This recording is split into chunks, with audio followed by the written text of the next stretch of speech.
ایک عمل بتاتا ہوں، اس عمل کو تلاش کرنے کے لیے مجھے کتنی جان مارنی پڑی، کتنی محنت کرنی پڑی اور کتنے دھکے کھانے پڑے اور کہاں کہاں کے سفر کرنے پڑے۔ پھر جنات نے کوئی اپنی کام کیے، جنات نے وہاں جنات بھی تھے، وہ ایک اپنی ایک انوکھی کہانی ہے۔ جو کچھ میرے پاس ہے وہ مجھے عظیم بزرگوں نے عطا کیا ہے اور میں اسے کسی نااہل کو نہیں دے سکتا۔ میں تمہیں کسی بھی حالت میں نہیں بتاؤں گا، یہاں سے چلے جاؤ۔ بس ایک دفعہ میں نے اس عمل کا کمال سنا تھا۔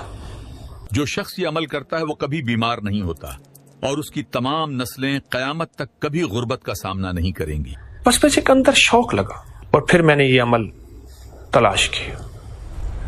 پتہ چلا کہ سندھ کے فلاں جگہ فلاں ایک گوٹ ہے، فلاں جگہ وہاں ایک درویش ہیں۔ بسم اللہ الرحمن الرحیم، الحمد للہ رب العالمین، الرحمن الرحیم، مالک یوم الدین، ایاک نعبد و ایاک نستعین۔ ان کے پاس یہ عمل ہے اور اس کی اجازت انہیں ایک خاص درویش سے ہے۔ ان کی اجازت ہوتی ہے تو اس کی تاثیر ہوتی ہے۔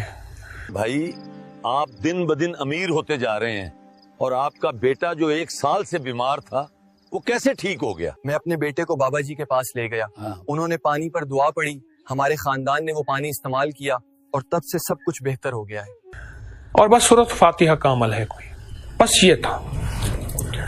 سنجر پور ہے صادق آباد کے ساتھ، وہاں محمد والا گوٹ ہے، وہاں سید انیس شاہ گیلانی صاحب رحمۃ اللہ علیہ، سخت گرمی میں ان کے ہاں گیا۔ میرا ان سے کوئی تعارف نہیں تھا، تعلق نہیں تھا۔ ایک سفر کیا، دوسرا کیا، پھر آگے تانگے میں بیٹھا، ان کے گاؤں میں گیا، گوٹ میں گیا، بستی میں گیا۔ ان سے ملاقات ہوئی کہ فلاں صاحب جو ہیں وہ آپ کے جاننے والے ہیں، اگر آپ فرمائیں گے تو وہ مجھے اس عمل کی اجازت دے دیں گے۔ جمعے کا دن تھا،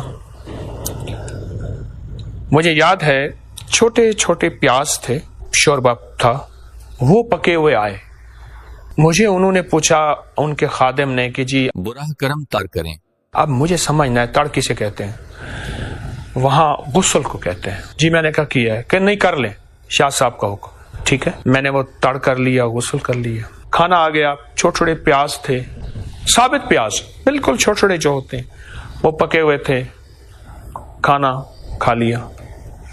اب مجھے کھانا کوئی چیز دلچسپی نہ دے، میرے اندر تو ایک ہی طلب تھی اور میرے اندر تو ایک ہی تڑپ تھی، ایک ہی چاہت تھی کہ وہ چیز مجھے ملے۔ تو میں نے ان سے اپنی آمد کا تذکرہ کیا کہ ایسی ایسی مجھے سورۃ فاتحہ کا عمل ہے، فلاں درویش ہیں سندھ میں، سنا ہے ان سے آپ کا تعلق ہے، آپ انہیں اگر فرما دیں گے تو مجھے اس کی اجازت ہوگی۔ یاد رکھیے گا، کسی کو دھکے کھا کے کوئی چیز ملے نا، وہ کبھی نہیں دیتا۔ ایک صاحب نے لکھا اپنے کالم میں، بڑی عجیب بات لکھی، جو سیلف میڈ لوگ ہوتے ہیں نا، وہ زمانے کی ناگواریاں، دھکے، دشتی، ترشی اور ناگواری، زمانے کی نفرتوں سے اوپر بڑھتے ہیں۔ سیلف میڈ لوگ ہوتے ہیں، نفرتوں سے اوپر آتے ہیں، پھر 2 میں سے ایک ہو جاتے ہیں۔ یا وہ ویسے ہو جاتے ہیں کہ زمانے نے ہمارے ساتھ نفرت کی تھی، ہم بھی ان کے ساتھ ایسے کریں، یا کہتے ہیں نہ، زمانے میرے ساتھ نفرت کی تھی پر میں نفرت نہ کروں۔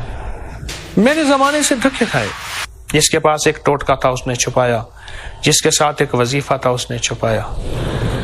چنتے چنتے جب میرے پاس دینے کا وقت آیا نا، تو اللہ نے ایک دنیا کا بہت بڑا مجمع مجھے دے دیا۔ اب 2 میں سے ایک چیز ہے، یا میں چھپا کے رکھوں یا پھر اسے دے دوں۔ تو میں نے فیصلہ کیا، میں نے وہ نہیں کرنا جو لوگوں نے میرے ساتھ کیا۔ شاہ صاحب نے کہا میں جانتا ہوں، پر یارا حکیم صاحبہ، وہ بندہ ذرا ممسک مزاج ہے، ان کی الفاظ ہیں، ممسک کہتے ہیں خشک مزاج ہے، کسی کو نہیں دیتا۔ میں تمہیں کسی بھی حالت میں نہیں بتاؤں گا، یہاں سے چلے جاؤ۔ تو کہنے لگے یارا بندہ ہے تو اللہ والا، بڑا بے فیض آدمی ہے، وہ نہیں دے گا۔ میں بڑا پریشان۔ اچھا میں نے کہا آپ تھوڑی سی اگر سفارش کر لے۔ چل بابا، اگر ہماری سفارش سے تیرا کام بنتا ہے تو خط لکھا اور تفصیل سے خط لکھا کہ یہ ایک جوان، یہ لفظ مجھے یاد ہے، یہ جوان ہے، اسے بڑی طلب ہے، یہ میرے پاس آیا ہے، میرے پاس اور کچھ نہیں ہے، نسبت آل رسول ہے، یہ الفاظ ہیں، وہ خط۔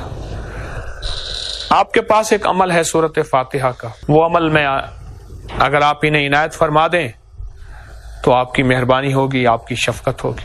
مجھے دیا، اپنی مہر لگائی، لفافہ لیا، پرانی کوئی طرز کا کوئی 30-40 سال پرانا لفافہ پڑا تھا، اس میں ڈالا، مخدومی، مکرمی، جناب فلاں فلاں، اور یہ لفافہ میرے ہاتھ میں لیا۔ وہ لفافہ نہیں تھا، میرے لیے بڑی کائنات تھی۔ اب اگلا سفر بڑا مشکل سفر تھا، سخت گرمی تھی۔ پتہ چلا کہ وہاں ایک بس جاتی ہے، اور وہ بس صبح جاتی ہے، ایک شام کو واپس آتی ہے۔ خیر اس بس کا پتہ کیا تو اس نے کہا جی وہ بس صادقہ آباد سے نہیں ملتی، آپ یہاں سے فلاں سندھ کے شہر میں جائیں، وہاں سے آگے ایک بس ملے گی۔ سفر کیا، رات ہو گئی، رات کیسے رہا، کہاں رہا، ایک مسجد میں کیڑے کاٹتے رہے، مچھر بہت زیادہ، سندھ کا مچھر مشہور ہے، اور مچھر کاٹتے رہے۔ پھر جنات نے کوئی اپنی کام کیے، جنات نے، وہاں جنات بھی تھے، وہ ایک اپنی ایک انوکھی کہانی ہے۔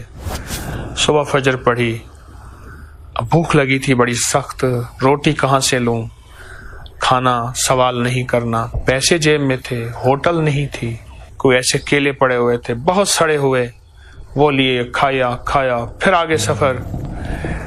ان کے پاس گیا، انہوں نے کہ جی ان کی ملاقات عصر کے بعد ہوتی ہے۔ میں تو صبح پہنچ گیا، انہوں نے نہ کھانا پوچھا، نہ روٹی پوچھی، نہ رہائش، کچھ بھی نہیں۔ ٹھیک ہے، ایک جگہ بازار گیا، ٹافیاں لی، میں نے کہا میٹھے میں شوگر ہوتی ہے، چلو کچھ تسلی ہو جائے گی۔ وہ ٹافیاں لی، کچھ بسکٹ لیے، کچھ کھا لیے، پانی لیا، پی لیا۔ اب عصر کا انتظار ہے۔ عصر میں وہ تشریف لائے مسجد میں، ان کو میں نے خط پکڑایا، خط دیکھا تو خط دیکھ کے کہنے لگے شاہ صاحب کا شکریہ، انہوں نے مجھے نصیحت دی۔ جو کچھ میرے پاس ہے وہ مجھے عظیم بزرگوں نے عطا کیا ہے، اور میں اسے کسی نااہل کو نہیں دے سکتا۔ ان کے انداز میں حقارت تھی، تنقید کا انداز تھا، اور بیٹا تم نااہل ہو، ایسی کہتی ہے، تم نااہل ہو، میں تمہیں نہیں دے سکتا۔